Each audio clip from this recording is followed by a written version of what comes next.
our home. Over the course of history, we've constantly learned more and more about our planet. Humanity's endless curiosity for the unknown has led us to explore the far reaches beyond the horizon. When that wasn't enough, we took to the skies and even ventured beyond it. But there is one place that remains a mystery, a place where darkness brings a new meaning to the word, the ocean.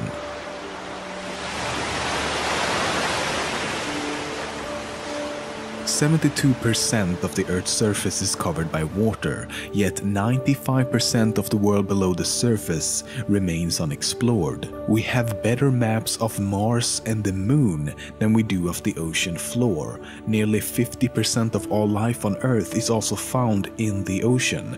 But scientists estimate that at the very least 1 million more aquatic species has yet to be discovered. Which basically means that theoretically, no matter how unlikely or illogical it might be to us now, there is still a chance that a talking yellow sponge-like creature is enjoying a delicious Krabby Patty right as we speak.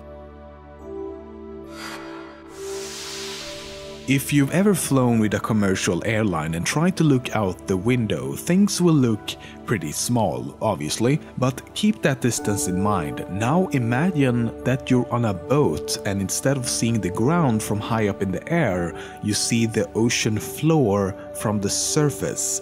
That's how deep the Challenger Deep is. At a depth of almost 11,000 meters, it's the lowest known point in the ocean. The most amazing thing though is that we have been there. Humans have actually touched the bottom of this place. And not only that, we did it in 1960. 1960, that's over 50 years ago now. Humans would not visit again until 52 years later, when in 2012, James Cameron, the famous movie director, actually ventured down to the bottom himself. Marine animals have something called cleaning stations. At these stations, fish, sharks, turtles, and other aquatic life congregate to be cleaned by smaller shrimp and fish-like creatures. When the animal approaches the cleaning station, it will open its mouth and position its body in such a way as to signal that it needs cleaning. The cleaner fish will then remove and eat the parasites from the skin and even swim into the mouth and gills of any fish being cleaned.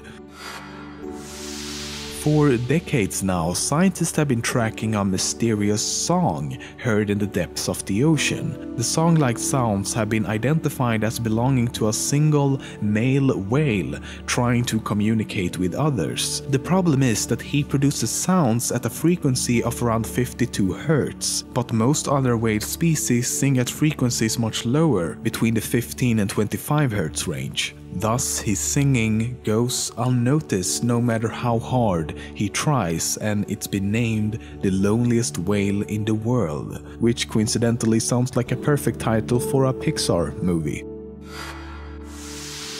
It's been estimated that roughly 3 million shipwrecks is right now resting at the ocean floor.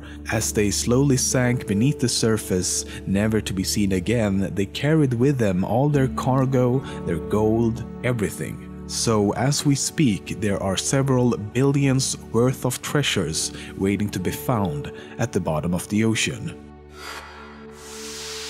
In 2012, a video from an oil rig in the Gulf of Mexico spotted a highly unusual and surreal-looking creature.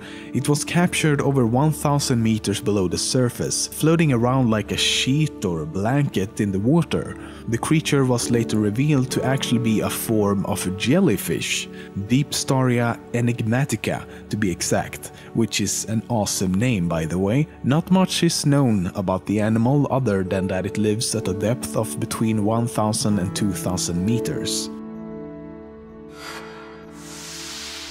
There is something called Deepsea gigantism, and it's exactly what the name suggests. It's the tendency for deep-sea animals to display a larger size than their smaller, more common relatives. For example, the giant and colossal squid.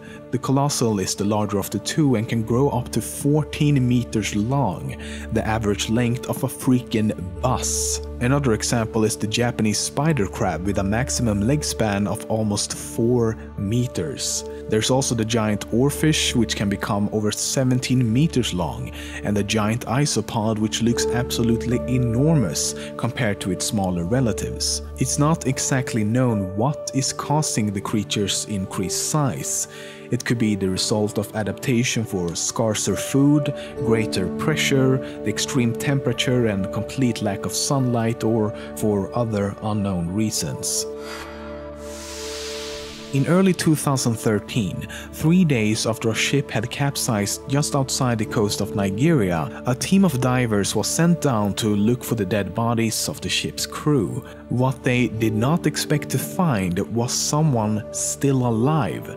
The ship's cook, Harrison Okene, had in complete darkness survived for 3 days in a small pocket of air 30 meters below the surface. The only thing he had was a bottle of Coca-Cola. His rescue was also captured on film and has gone quite viral ever since.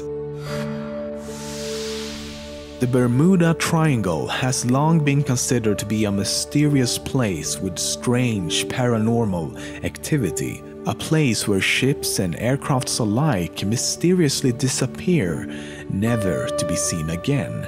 This is not the case at all. Officially, the triangle is not even considered to exist. In fact, the Bermuda Triangle has as many disappearances as any other region of the ocean of similar size. And a lot of the supposed mysteries about the place even happened outside of the triangle.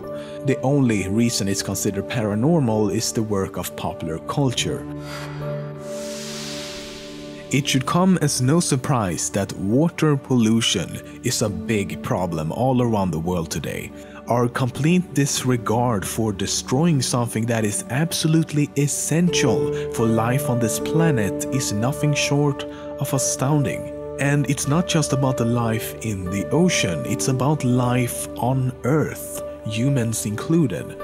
Millions of marine creatures, birds, and terrestrial animals are killed every year as a direct consequence of pollution.